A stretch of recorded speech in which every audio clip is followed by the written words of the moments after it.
안녕하세요. 박주원 변호사입니다. 오늘은 반성문에 대해서 이야기를 해볼까 해요. 사건 진행하다가 보면 의뢰인분들과 반성문에 관한 이야기를 하게 되는 경우가 종종 있는데 어떻게 쓰면 좋을지 또 이걸 왜 써야 되는지 그런 것들을 많이 궁금해 하시는 경우가 있어가지고 한번 말씀을 들어보려고 해요. 우선은 반성문을 왜 써야 하는가에 대해서 이야기를 해보면 왜 써야 될까요? 뭐 특별한 이유가 있을까요? 뉴스 기사에서 보면 반성을 하는 게 어떤 양형 사유로 많이 비춰지는 것 같아요. 너무 많이 배우신 분인데 맞아요. 정확하게 말씀하셨는데 언젠가 한번 말씀드린 적이 있어요. 양형 기준이라는 게 있고 양형 기준에 관한 책자는 대법원 양형위원회라는 곳을 통해서 1년에 한 번씩 발간이 되고 있고 수시로 이슈가 있을 때마다 개정이 되곤 해요. 이런 양형 기준이라고 해서 판사님들도 항상 중요하게 참고하시는 기준표가 있어요. 어떤 범죄에 대해서 일정한 기준을 맞춰가지고 선고를 하려고 하는 경향이 있거든요. 아무리 재판 선고가 판사 재량이라고 하지만 그 재량의 범위를 정해놓은 양형 기준표라고 보시면 될 것 같아요. 이 양형 기준표에는 거의 모든 범죄에 진지한 반성이라고 하는 항목이 감형 사유로 포함이 되어 있어요. 이 진지한 반성을 또 정의를 하는 것도 사건이나 사람에 따라 좀 다르긴 한데 그래도 반성문을 잘 제출을 하고 내가 이런 마음을 가지고 진지하게 반성을 하고 있다라는 걸 표현을 하는 게 판사님들이 판단을 하시기에 진지하게 반성을 하고 있나 아닌가? 반성문 한 장이든 두 장이든 그렇게 제출을 한 분하고 그냥 반성합니다 라는 말 그렇게 하시는 분 아니면 이런 말도 안 하시는 분도 계셔요. 그런 경우에는 이 양형 사유에 체크가 될 수가 없잖아요. 그런 분들은. 그렇기 때문에 변호인 입장에서는 양형 사유에 조금이라도 유리한 사유를 포함시키려고 진지한 반성문을 제출하는 것을 저도 항상 권장해드려요. 특히 구속되신 분 같은 경우에는 교도소, 구치소 내에서 앉아서 하실 수 있는 게 사실상 없단 말이죠. 그러면은 너무 자주 쓰시는 것도 좀 판사님들 읽는데 부담스러우니까 많으면 일주일에 한 번 아니면 보름에 한 번 적어도 한 달에 한두 번 정도는 제출을 해주시는 게 저는 좋다고 생각을 하고 그렇게 말씀드리고 있어요. 그럼 반성문을 어떻게 쓰면 좋을까? 구체적으로 어떤 양식을 가지고 어떻게 각을 잡고 적어야 되는가라고 또 생각하시면 한도 끝도 없긴 한데 반성문의 양식이라는 건 사실 별 게 없고 우리 학창 시절에 반성문 한 번씩 다들 안 적어보셨나요?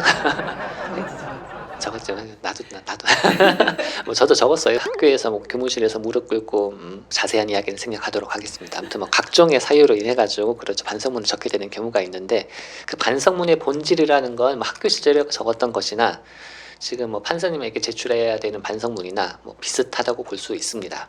그렇기 때문에 양식이라는 게 중요한 게 아니고 그 어떤 내용이 들어가는가가 제일 중요해요. 그래도 반성문의 양식이라고 하면은 그냥 제목 그리고 이름 그리고 사건 번호라고 하잖아요. 22, 고합, 고단, 노 이런 식으로 사건 번호들이 있는데 그것들을 적어주시고 자기 이름을 해주시면은 거기에 맞춰가지고 이제 재판부에 제출이 되는 거니까 사건 번호를 안 적으면은 어떤 사건에 대해서 반성을 하는지 알 수도 없고 그 정도는 갖춰주는 게 맞는 것 같아요. 그러니까 그거 말고는 별다른 양식은 없다고 생각을 해요. 그러면 반성문을 100장 쓰면 좀 더 유리하다고 생각하시는 분이 계실 것도 같은데 그 부분은 어때요? 반성 100장이나 쓸 수 있을까요? 반성문을 많이 쓸수록 좋다라고 생각하시지 않을까요, 보통? 그렇죠. 그렇게 생각을 하실 수 있어요. 다다익선이라고 볼 수도 있는데 그렇지만 재판 결과를 놓고 나중에 지나고 나서 봤을 때는 항상 그런 건 아닌데 정비례하진 않아요. 반성문을 100장 쓴다고 조금 더 좋아진다? 그런 건 절대 아닙니다. 내용이 뭐가 들어가는지가 제일 중요한 것 같고 반성문은 정말 어떻게 보면 좀 거들 뿐이라는 생각이 들기도 하는 경우도 있는데 이건 좀 이따가 말씀을 드려볼게요. 일단 반성문의 내용에 뭘 적으면 좋을까? 그 이야기를 좀 한번 해볼까요? 반성문의 내용을 뭘 적으면 좋을지는 사실 본인이 제일 잘 아세요. 이게 사건이 다 다르잖아요. 절도도 있고 강도도 있고 성범죄도 있고 사기도 있고 그냥 대포통장 이런 것도 있고 그런 경우에는 그냥 일반적으로 들어가야 되는 내용들은 내가 잘못했다는 내용이 들어가긴 할 텐데 그냥 잘못했다는 내용을 적는 건 잘못했습니다. 뭐 죽을 죄를 졌습니다. 뭐 이런 건 절대 좀 적지 마시고 잘못했다는 건 맞는데 죽을 죄를 지었다. 아예 안 죽을 거 알잖아요. 뭐 그런 이야기는 정말 할 말이 없구나라는 생각이 들어가지고 자기가 평소에 했던 이야기, 평소에 그 피고인 피의자분들이 쓰셨던 언어들로 작성을 하시는 게 맞아요. 그거 말고 어떻게 하면 자기가 그 반성문을 통해서 내가 무조건 이 재판에서 감형을 받고 말겠다라고 의지를 가지고 쓰신 게 가능할까요? 그건 잘 모르겠습니다. 그런 한 방으로 어떻게 뒤집는다라는 생각은 안 하시는 게 맞고 반성문으로 감형을 받는 경우도 물론 있어요. 물론 가끔씩 정말 이 재판에서 이 사건에서 이렇게 생각보다 낮은 형을 주셨다는 건 판사님이 정말 좀 좋게 봐주셨다라고 생각되는 경우가 한 번씩 있긴 있는데 대부분의 경우는 반성문은 양형 기준이 있으면은 요 양형 기준에서 올라가지 않도록 좀 해주는 역할이 아닐까. 판사님이 이 사건에 대해서 형을 중하게 주실 수도 있고 경하게 주실 수도 있단 말이에요. 무겁게 할 수도 있고 가볍게 할 수도 있는데 가볍게 하는 것까지는 못하더라도 더 올라가지는 않도록 막아주는 그런 역할을 하는 건 확실한 것 같아요. 대부분의 경우 형을 반성문을 잘 꼬박꼬박 제출하시고 하신 경우에 중하게 처벌받은 경우는 거의 없었어요. 가끔 있어요. 판사님이 봐도 좀 악질이라고 보는 그런 경우라든가 반성문을 썼지만 사실 이 내용이 반성문의 내용이 아니다. 잘 쓴 반성문, 못 쓴 반성문은 참 채점하기는 어렵지만 제가 확실하게 말씀을 드릴 수 있는 건 피해자가 있는 범죄에서 피해자 탓을 하는 그런 반성문은 안 제출하는 것만 못해요. 한 장을 꽉꽉 채워서 제출을 했다고 했을 때 3분의 2가 이 사건이 어떻게 일어나게 되었냐 하면은 내가 아니고 저 사람이 먼저 시비를 걸어가지고 이 사건이 발생을 하게 되었고 그러다 보니까 저 사람이 나쁜 사람이고 나는 억울하게 방어를 하다가 이 일이 이렇게 됐다. 그러니까 내 사정을 잘 봐달라. 라고 하는 건 반성문이 아니란 말이에요. 판사님이 보시기에 유죄, 이 유죄라고 하는 죄를 어떻게 처리를 할 것인지에만 관심이 있지 상대방에 대해서 피해자에 대해서는 관심이 없어요. 판사님이 가진 관심은 얼마나 반성을 하고 있는지. 만약에 피해자가 잘못을 해서 유발이 된 경우도 있습니다. 물론 그런 경우도 많잖아요. 상대방이 먼저 시비를 걸었다거나 그렇게 폭행을 시작해서 일어나게 된 그런 일이라고 하더라도 그거는 그거고 그로 인해서 내가 어떻게 반응했는지 상대방이 나를 뭐 시비를 걸었다고 해서 그럼에도 불구하고 내가 그러지 말았어야 했는데 좀 더 마음을 잘 다스려야 했었는데 뭐 그러지 못했습니다. 뭐 그런 식으로 이야기를 하시는 게 맞는 것 같지 피해자가 잘못했으니까 나는 정당방위였다 라는 걸 주장을 하시는 건 반성문이 아닙니다. 그거는 확실해요. 본인의 이야기를 하시는 게 제일 중요한 것 같고 마음에서 최대한 우러나서 쓰는 게 반성문이라고 생각을 하는데 이 상황마다 사람마다 그 마음을 표현하는 방식이나 지금까지 표출했던 방식이 다르기 때문에 그런 것들을 판사님한테 전달하는 건 자기의 방식대로 자기의 언어로 하셔야 되는 게 맞다고 봐요.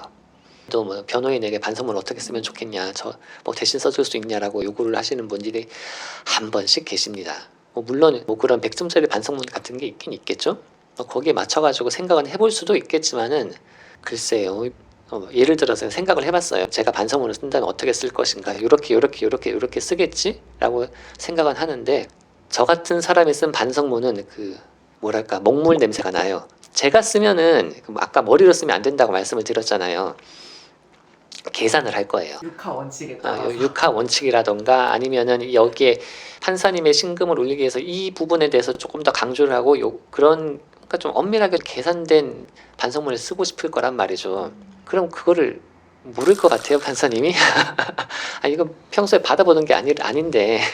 그리고 지금까지 제출했던 피고인 신문조서에서 그리고 뭐 법정에서 하셨던 그런 캐릭터가 있잖아요. 그 피해자분, 피고인분들의 그 캐릭터를 벗어난 글이 들어오면은 이거는 이상하다라고 보시게 되고 결국에 그건 불리한 양형 요소로 반영이 되게 될 수밖에 없어요.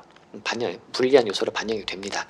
그러니까 혹시나 뭐 대피를 구한다거나 그런 생각은 뭐 일절 안 하시는 게 맞고 본인의 이야기를 본인의 언어로 본인의 표현대로 하시는 게 제일 맞는 것 같아요. 그래도 좀 들어가면 좋을 것 같은 표현들은 그냥 반성한다는 것보다는 제가 이 사건을 계기로 앞으로 어떻게 살겠다.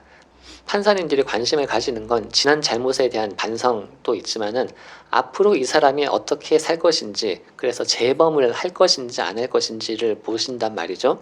앞으로 이 사람이 사회에 나가서 똑같은 범죄를 또 할 것 같은 느낌이 들면은 경하게 처벌을 하기가 어려워요. 그래도 앞으로 건실하게 살 것 같다라는 그런 계획이 좀 구체적으로 보이는 게 있으면은 판단을 하시기가 쉽단 말이에요. 그래서 추천해 드리는 게 앞으로 이 일을 계기로 어떤 일을 난 나가서 하려고 한다. 어떤 일을 할지는 그것도 본인의 환경에 맞춰가지고 일을 구하시는 건데, 내가 어떤 일을 구해서 그래서 그 돈으로 어떻게 생활을 하려고 한다. 그리고 구체적으로 그 일을 하기 위해서는 뭐 자격증 공부를 하겠다. 아니면 일단은 뭐 막일을 시작을 해가지고 아르바이트부터 시작을 해서 그렇게 돈을 모아서 어떻게 좀 차근차근 하려고 한다. 그런 것들이 좀 눈에 보이게 그럴 수도 있겠다라는 생각이 들 정도로 구체적인 미래 계획을 세워서 보여주시면 판사님도 그냥 그럴듯하다고 생각을 하실 수가 있지, 그냥 뭐 다시는 안 그러겠습니다, 뭐 무조건 좋은 생활을 하겠습니다, 그렇게 이야기하면은 좀 막연하죠 사실. 그렇기 때문에 자기의 미래에 대해서 좀 많이 생각을 해보시고 구체적인 이야기를 하시는 걸 추천해요. 어쨌든 사회의 일원으로서 다시 기능하겠다라는. 그렇죠. 또 주변에서도 다 잡아주시는 분이 있으면 더 그런 것도 좋은데, 요 이야기는 아무래도 좀 더 이야기가 길어지니까 다음에 탄원서 이야기를 한 번 더 하면서 이야기는 추가적으로 말씀을 드리도록 하겠습니다. 일단 오늘은 반성문에 대해서 한번 이야기를 드려봤고요. 너무 많이 생각을 하려고 하시는 것보다 내가 현재 상황에서 가진 걸 내려놓고 내 잘못을 인정하고 받아들이고, 그리고 앞으로 이런 잘못을 하지 않겠다라는 걸 잘 표현하는지가 중요하다면 중요한 것 같고, 양은 사실 그렇게 중요한 것 같지는 않아요. 그냥 짧은 반성문으로 한 장에서 두 장 정도면 충분한 것 같고, 그냥 그걸 꾸준하게 내가 반성하고 있다라는 메시지를 보여주시는 것. 그러니까 학교 선생님들도 뭐 그렇잖아요. 그냥 평상시에 성실하게 얼마나 꾸준하게 생활을 했는가, 그런 것들을 많이 보는 것처럼 판사님도 마찬가지예요. 이 사람이 계속 꾸준하게 좋은 모습을 보여주는 사람이면 앞으로도 꾸준하게 좋은 모습을 보여줄 수 있을 것 같다라고 생각을 할 수 있는 거니까, 그런 것들을 좀 감안하셔서 적으면 좋을 것 같습니다. 물론 이건 정말 100% 그냥 경험을 바탕으로 한 제 개인적인 생각이니까 참고만 하시고, 네, 뭐 제 이야기는 오늘은 요 정도까지입니다. 아유, 지금 바깥에는 단풍이 법원 주변에도 되게 말록달록 이쁘게 들어있어요. 이런 가을은 그렇습니다. 환절기는 저 같은 알레르기성 비염 환자들에게는 좀 안타까운 계절이죠. 진짜 모두 다 건강하게 잘 지나가시길 바랄게요. 고맙습니다.